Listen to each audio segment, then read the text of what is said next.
Salut à tous mes frères camerounais, à tous ces patriotes, tous ceux qui aimeraient voir le pays s'y changer un jour. Qu'est-ce que j'aimerais vous dire? Le phénomène dont on parle aujourd'hui de porta-porti, quelque chose comme ça. Et tout, ma foi, c'est des sujets que je n'aime pas parce que c'est des sujets que je laisse à ceux qui veulent souvent avoir, les abonnés, les blogueuses, les machins, trucs, parce que c'est des sujets. Parce que les Camerounais n'aiment pas ce qui est important. C'est comme si, euh, voilà, si tu ne fais pas de la comédie, si ce n'est pas des affaires de loisirs, de plaisir et tout ça, pour trouver les Camerounais. C'est pour ça que je m'en moque d'ailleurs.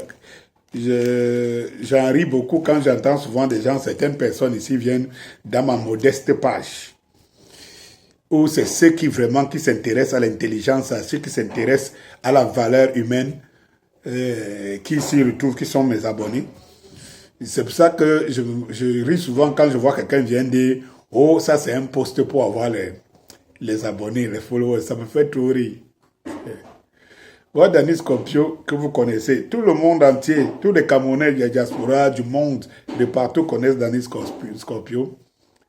C'est pas parce que j'ai plein de machins, parce qu'on copie mes vidéos, qu'on envoie et tout, et tout, et tout. Vous allez regarder ma page officielle et tout. Vous allez voir que j'ai à peine 18 000, 19 000 abonnés. Ne vous étonnez pas, au moins 19 000 abonnés. En fait, parce que vous voyez, donc vous pouvez faire le quota des Camerounais qui sont vraiment assis dans leur tête et qui aimeraient vraiment parler de la chose Cameroun. Parce que, vous savez, nous sommes trop bluffés. Nous avons l'impression que beaucoup de gens aiment le Cameroun, aiment leur pays, ou bien savent ce qu'ils valent même dans leur propre pays. Mais vous pouvez le traduire à travers moi. Vous voyez, quelqu'un comme moi qui est concentré à trouver des solutions qui sont d'abord des solutions d'ordre social. Donc, voilà. Et pour l'avenir de notre pays, vous allez voir qu'il n'y a pas trop d'abonnés. Et c'est nous autres qu'on accuse. Si je veux avoir plusieurs d'abonnés, j'ouvre seulement un volet très lyrique et très comique sur ma page.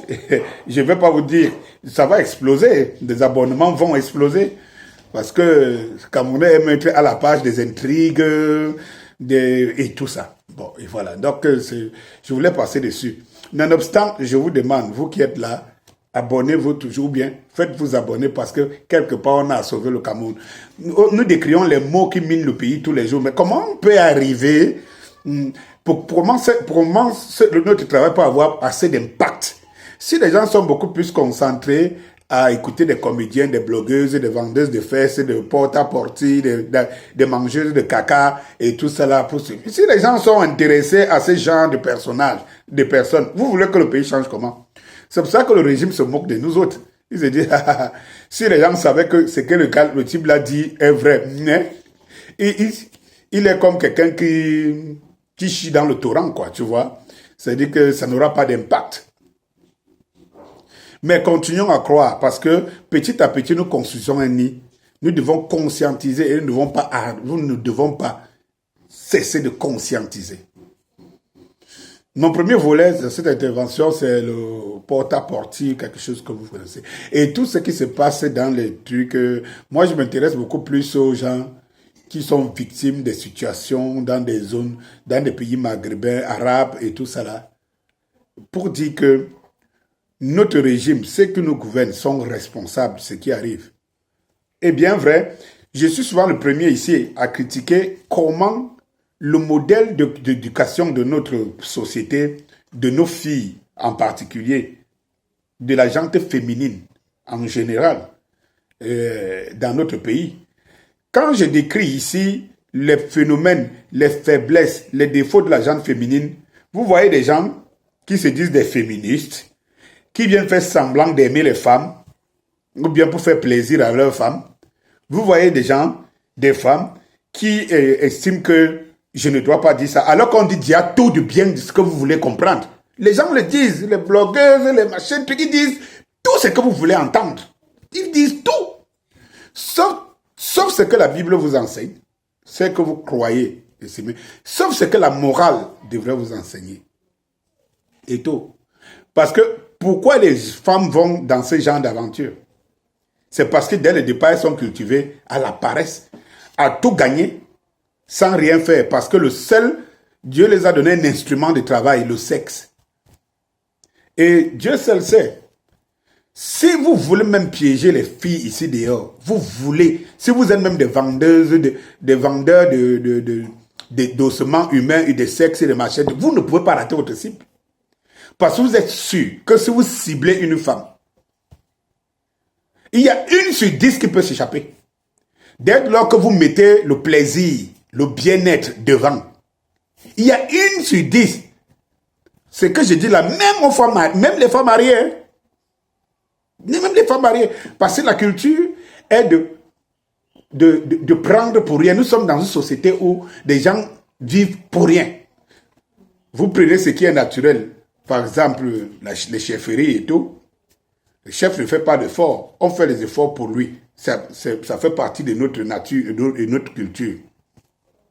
Notre mode de vie social. Vous avez des ministres. Vous avez des chefs d'État, préfets, sous-préfets, gouverneurs. Tout le monde dans toutes les sections. Des gens, dès lors qu'ils ont ce statut, ils n'ont plus le travail. Ils deviennent des rois. On travaille pour eux. Quand leur porte toque le matin, c'est qu'on vient laisser les chèvres, les bœufs, les régimes de plantain et tout. Vous avez les prêtres, les pasteurs, tout ça. Ça veut dire que nous sommes dans une société où il faut tout faire, hein, pour tout avoir pour rien. Mais c'est dans cette société qu'on voit aussi qu'on est trop christianisé. On est des chrétiens. Où la Bible enseigne que tu mangeras la sueur de ton front. Il faut souffrir pour manger. Non, ok non. On cherche toujours la voie de la facilité. Et ça aussi est facilité par nos gouvernants, les systèmes, surtout nous en Afrique.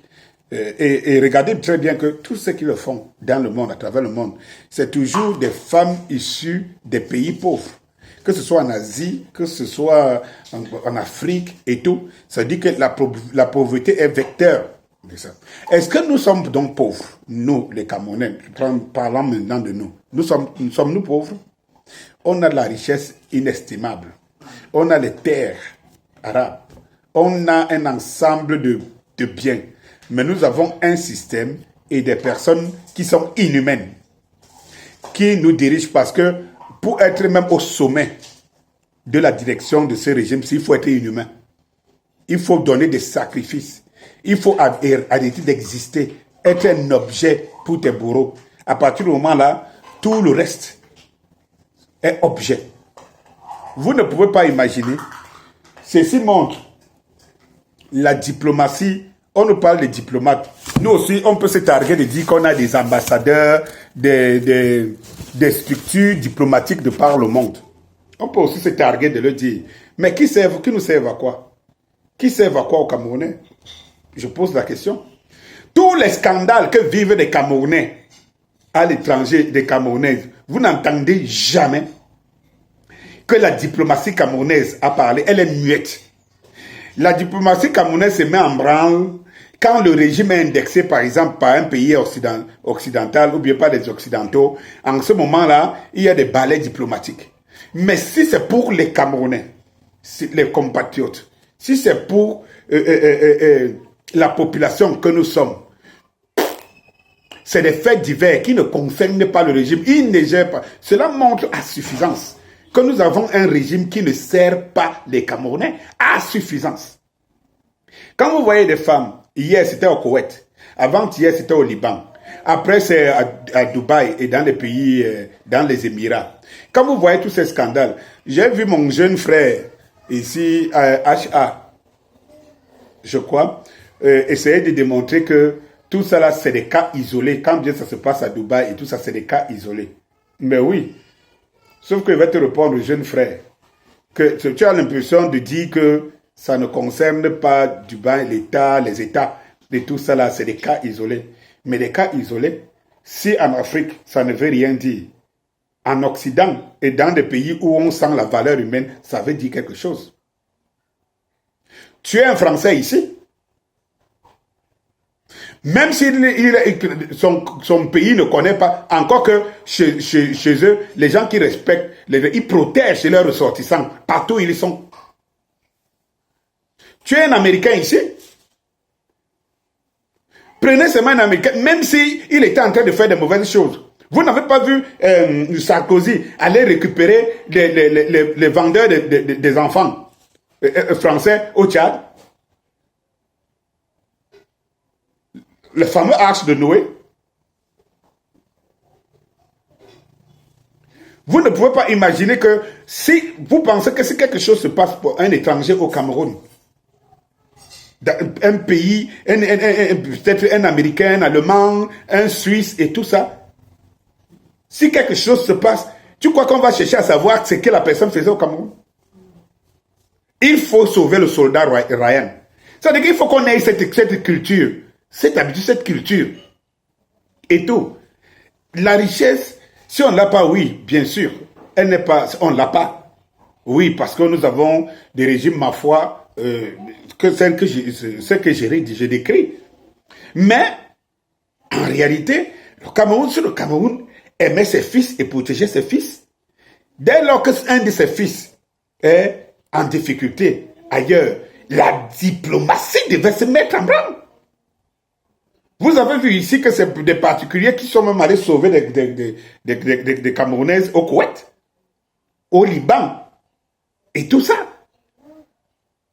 Des individus. Où est la diplomatie camerounaise? Tout le budget qu'on met avec ces gens qui sont les diplomates, je ne sais pas, les ambassadeurs et tout ça, ils nous servent absolument à quoi? À quoi vaut la diplomatie camerounaise? Parce qu'un régime, un État, c'est pour sauver, c'est pour entretenir, c'est pour protéger ses ressortissants. À quoi? Tous ces scandales, nos enfants qu'on prenne, nos filles qu'on fait ici, une partie, non, il y a du travail, machin, truc, on les fait partir. Après, plus tard, ils arrivent, c'est des esclaves. Les Arabes, tous les font manger des caca, les transforment en c'est ça. Mais ça devait être des incidents diplomatiques. Parce que si c'est même des cas isolés dans ces pays-là, le fait que le Cameroun frappe la main sur la table devrait faire en sorte qu'on ouvre des enquêtes et que ce genre de choses puissent arrêter. Ok, rien. On parle à mal, on traîne la nation Cameroun, on traîne la valeur du Camerounais dans la boue, partout, dans les cacas, partout, on n'entend pas. Ce régime n'est pas appuyé sur ça, il ne s'y intéresse pas. Eh bien, ils sont responsables des malheurs de nos filles, bien qu'elles soient responsables peut-être pour trop chercher, et puis évidemment, lorsque vous n'avez pas, vous êtes obligé de vous exporter pour aller chercher. Elles sont victimes. Et le régime ne fait rien pour les consoler, pour les venir en aide et tout. Quel genre de personnes inhumaines nous avons à la tête de nos États? Quel genre de personnes inhumaines nous avons dans ce pays-ci, ce régime-ci? Eh bien, à vous, mes frères camerounais, boys and girls, de réfléchir. Et de se dire, pendant que vous êtes dans les distractions, ça ne vous dit rien. Et vous prenez les choses comme ça, comme des faits divers. Et vous ne voyez pas que c'est en train de polluer notre société pour des générations et des générations. N'est-il pas temps de dire, ça cesse, ça va? Voilà les Occidentaux qui vous disent qu'ils sont prêts à tous mourir pour sauver un Occidental ukrainien. Voilà les Occidentaux qui vous montrent qu'ils ont beau vous dire que non, l'immigration, il y a trop de gens chez eux. Ils sont prêts à accueillir des millions d'Ukrainiens. Ils disent que c'est leurs frères.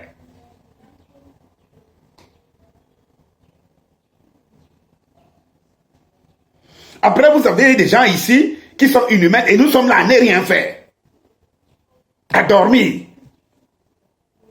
À regarder comme si c'était du cinéma.